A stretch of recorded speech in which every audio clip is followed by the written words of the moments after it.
Why were the most resilient warriors of the Great Plains terrified of falling asleep by the fire on a clear winter night? In the harsh lands of North America, from the snow-covered forests of the east to the icy cliffs of Montana, winter was not just a season, but a ruthless judge. For centuries, indigenous peoples had honed a code of unwritten rules, the slightest violation of which could turn a night's rest into a deadly trap.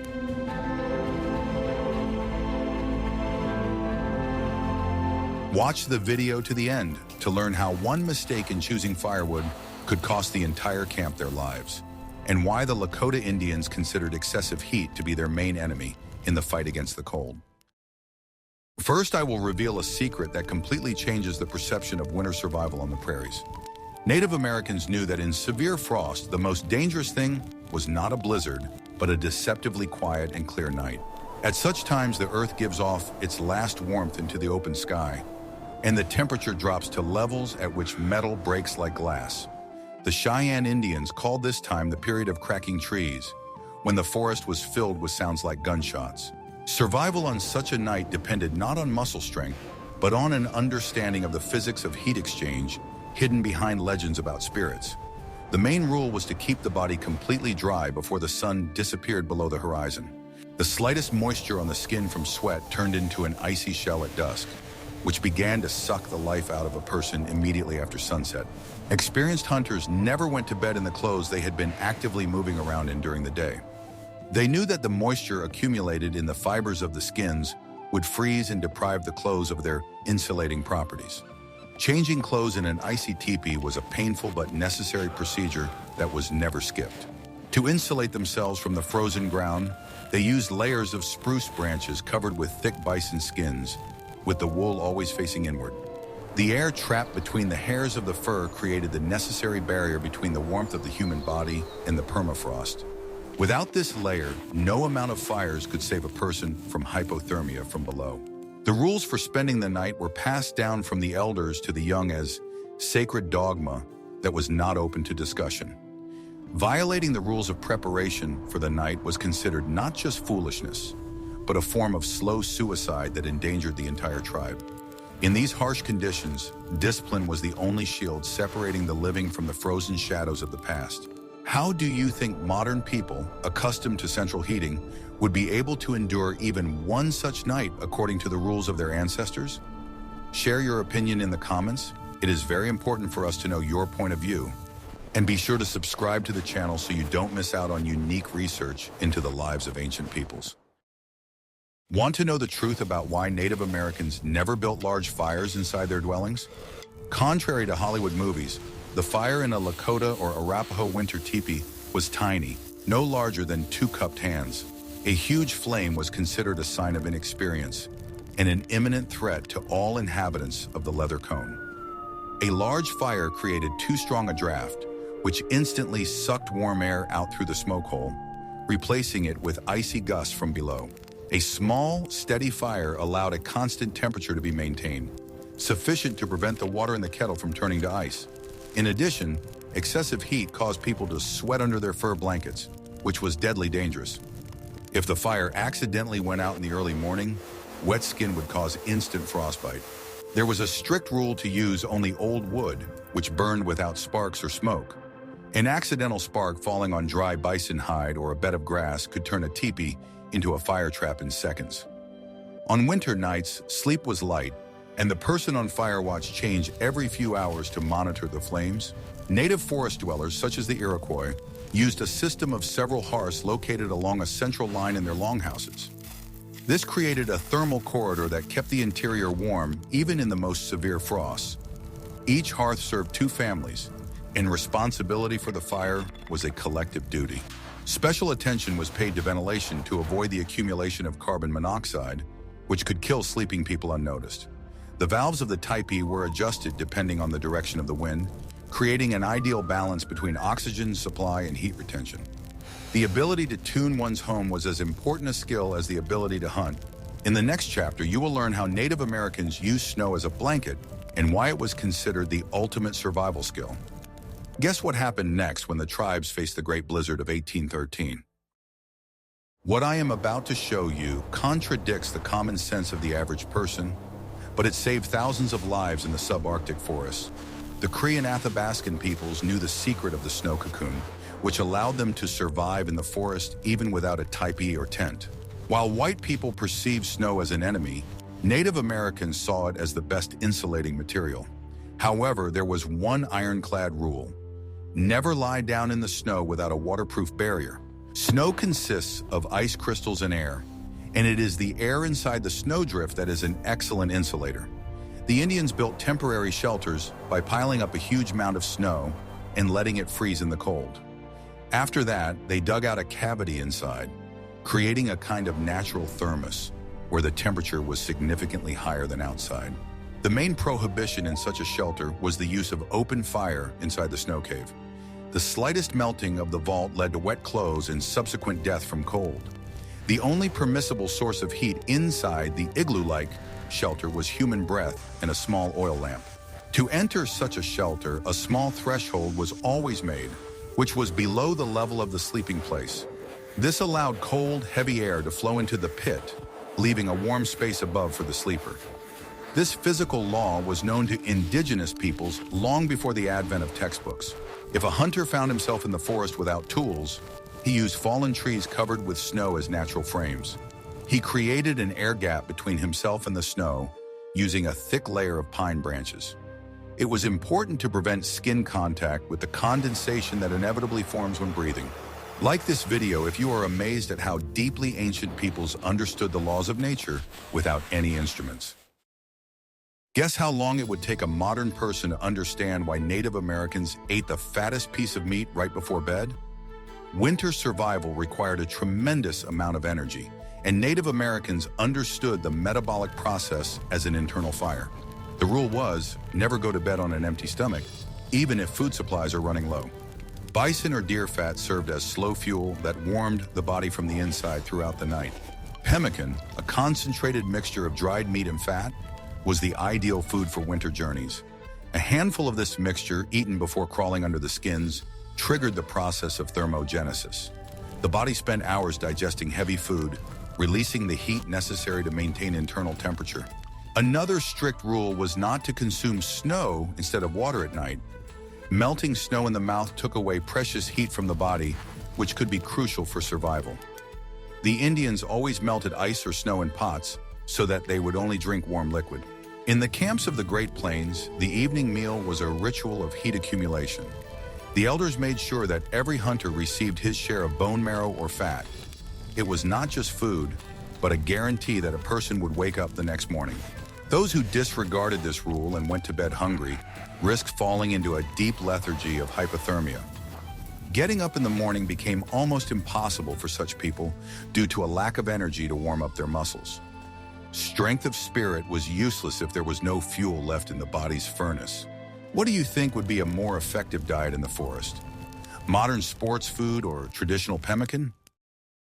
There was an unspoken rule that on the coldest nights, people never slept alone if there was an opportunity to huddle together. The mutual warmth of their bodies under a shared blanket, made of several bison hides, increased their chances of survival several times over. The Lakota Indians practiced a system where 2 or 3 warriors slept back to back, sharing their warmth. Such close proximity was not just a matter of comfort, but a real strategy for preserving life in the harsh prairies. Each warrior understood his responsibility to his comrade, because the slightest gap between their bodies would let in the icy air. The bison hides were carefully cleaned and softened beforehand so that they fit snugly against the bodies and created an airtight cocoon. On such nights, sleep was light, and people could constantly feel each other's breath and pulse. However, such closeness required strict control over body position. Feet were never directed straight towards the fire, as this could lead to overheating of the feet while the rest of the body was hypothermic. This created an illusion of warmth, which could cause a person to miss the moment when their vital organs began to cool down. Experienced elders always warned young hunters about this insidious danger of winter fires.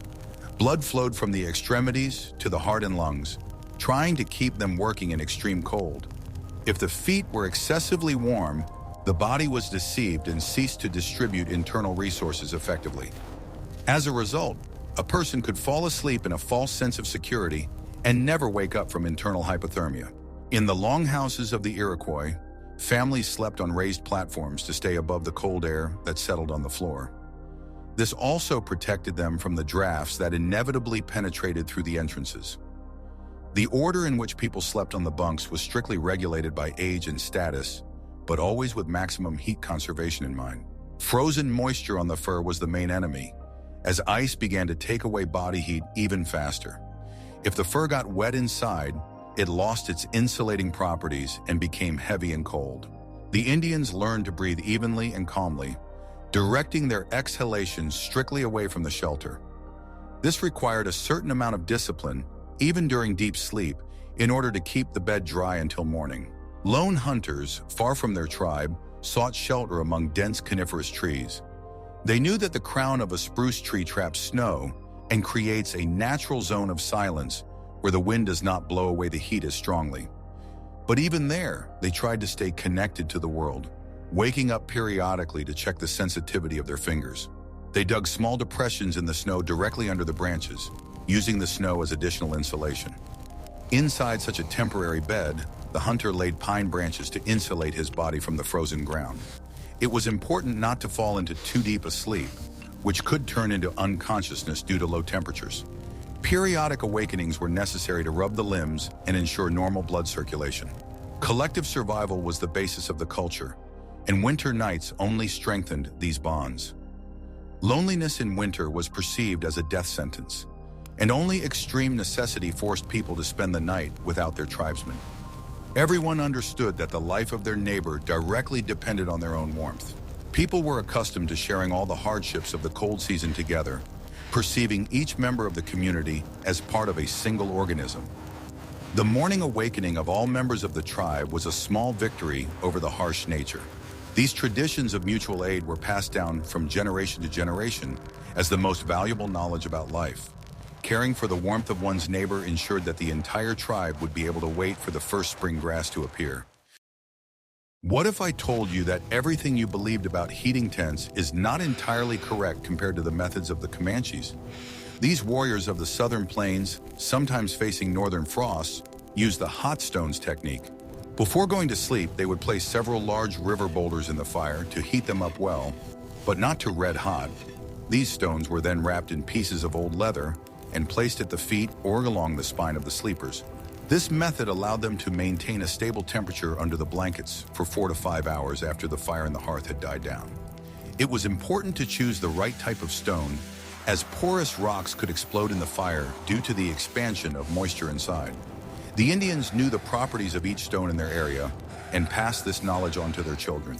The use of stones taken directly from the water was strictly prohibited. When heated, such stones became like grenades. Experienced people looked for stones on dry hills, checking them by touch and by the sound they made when struck. A stone heater was the only way to warm a sick or weakened person without creating stuffiness in the teepee. The gentle heat emanating from the stone deeply warmed the muscles and joints, preventing stiffness. It was a portable heating system accessible to everyone. In the morning, these same stones could be used to quickly melt water in a kettle by simply throwing them inside. No resource should be wasted in conditions of energy shortage. Nomads carried particularly successful stones that retained heat well for many kilometers. In the next chapter, we will discuss why reindeer fur clothing was valued more highly than bison fur for nighttime rest. Want to know the answer to the question of why even the warmest fur coat could kill its owner in the morning? The indigenous peoples of the North understood the structure of fur much better than modern textile manufacturers. For winter nights, the best material was considered to be the skin of a reindeer or caribou, as the hair of this animal is hollow inside. This microscopic air chamber made the clothing incredibly light and at the same time the warmest on the planet. Buffalo hide, although very dense, was inferior to reindeer hide in its ability to wick excess moisture away from the body. There was a rule of 2 layers. One layer of fur was worn with the wool against the body, and the second with the wool on the outside. This created an ideal airlock that prevented heat from escaping into the atmosphere. At the same time, the clothing had to fit loosely enough so as not to restrict blood circulation. Any compression of the limbs by tight moccasins or mittens led to immediate freezing of the fingers. Hunters often stuffed their shoes with dry grass or moss before going to bed to create an additional insulating layer. This grass also absorbed moisture released by the skin during the night. Tribal women spent hundreds of hours treating the skins so that they remained soft even after getting wet and drying out. Stiffened leather rubbed against the body and created bridges of cold. The secrets of skin tanning were a strategic resource on which the survival of the entire people depended. Headgear was mandatory even during sleep, as up to 40% of body heat is lost through the head. This was usually a long-haired fur hat that covered the ears and neck. Without it, the risk of waking up with a severe headache or signs of frostbite on the face was extremely high. Survival in winter was not only a physical but also a mental challenge.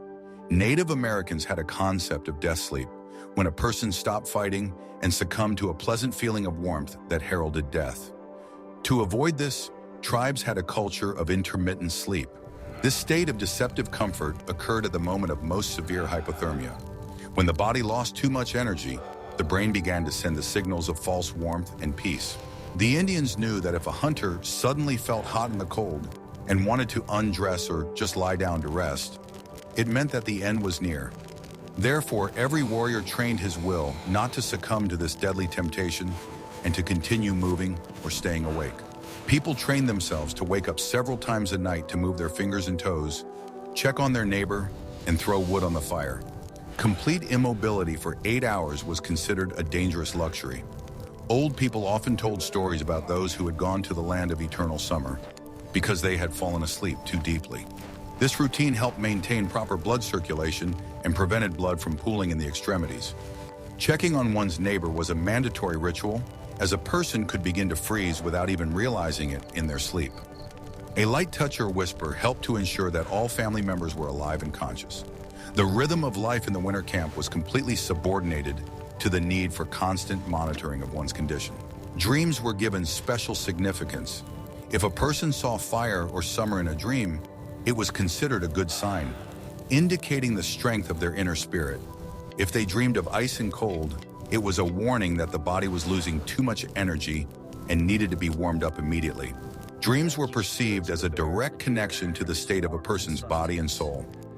Shamans explained that the subconscious is the first to notice danger when the conscious mind is still asleep. If a hunter dreamed that he was drowning in icy water or wandering through a snow-covered desert, he had to get up immediately and start moving actively. It was believed that through such images, the spirits of ancestors tried to wake the sleeper and save him from the icy embrace of death.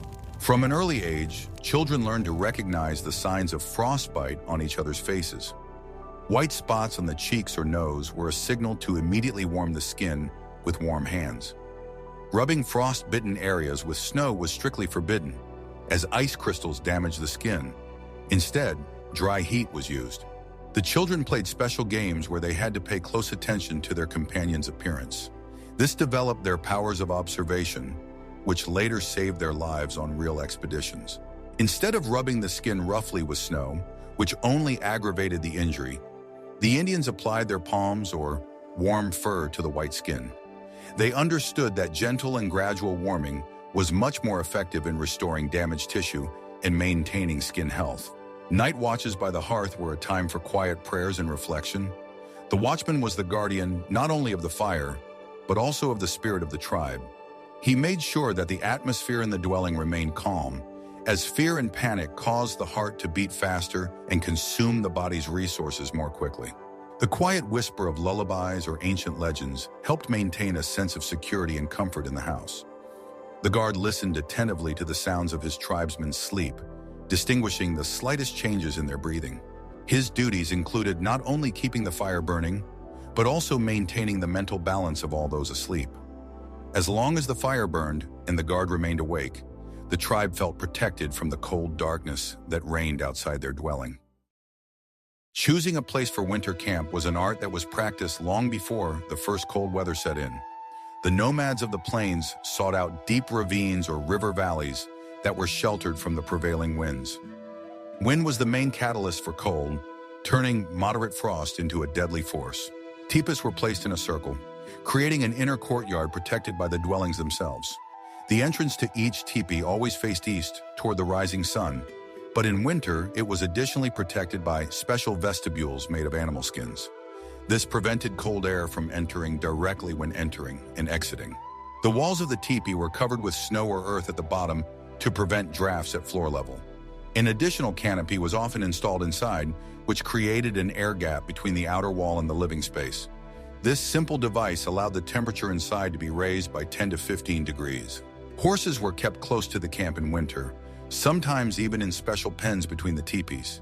The heat from the large animals also helped to slightly soften the microclimate in the center of the camp. In addition, this protected a valuable resource from being stolen by enemy tribes under the cover of a snowstorm. The trees around the camp served not only as fuel, but also as protection from snowdrifts. The forest Indians knew how to use the natural unevenness of the landscape so that snow accumulated away from their dwellings rather than burying them. Every detail of the terrain was used for the benefit of the community. Waking up on a frosty morning was the most critical moment of the day. After a night of slowed metabolism, the body was stiff and cold. The first rule was to move immediately. As soon as they opened their eyes, people began to actively rub their muscles, swing their arms, and breathe deeply to fan the flames of their inner fire. Children and the elderly were given the first sips of warm herbal tea or pine needle tea. The vitamin C contained in pine needles was necessary to maintain immunity during the winter. Only after blood circulation was restored were they allowed to go outside. Clothes that had been taken off at night were always warmed by the fire before being put on. Putting ice-cold skin on a warm body was a shock that people tried to avoid. The morning fire was much more active than the night fire, as it was necessary to quickly prepare food and heat water. Checking equipment was a daily routine. Moccasins were checked for holes, and the seams on clothing were checked for strength. In winter conditions, any breakage could be fatal during a daytime trek. People understood that their lives were literally sewn together with threads and tendons. Sunlight was welcomed as a sacred gift that brought warmth. Even in severe frost, the Indians tried to expose their faces to the sun's rays to get at least a drop of natural energy. It was a ritual of gratitude for another night survived. The ancient survival rules of Native Americans show us that living in harmony with harsh nature requires not struggle, but a deep understanding of its laws. Every rule, from the size of the fire to the type of fat eaten, was paid for with the experience of hundreds of generations. This knowledge allowed great peoples not only to exist, but to thrive in lands that European colonizers initially considered uninhabitable. Today, when we have all the technology in the world at our disposal, these simple truths remind us of the fragility of human life and the power of collective intelligence. The legacy of the Lakota, Iroquois, and Cree is a hymn to human ingenuity and resilience. Which of these ancient rules do you think could be useful to a modern tourist who finds themselves in a difficult situation in the forest? Suggest topics for our next videos in the comments, and be sure to subscribe to the channel to continue exploring the amazing history of Indigenous peoples.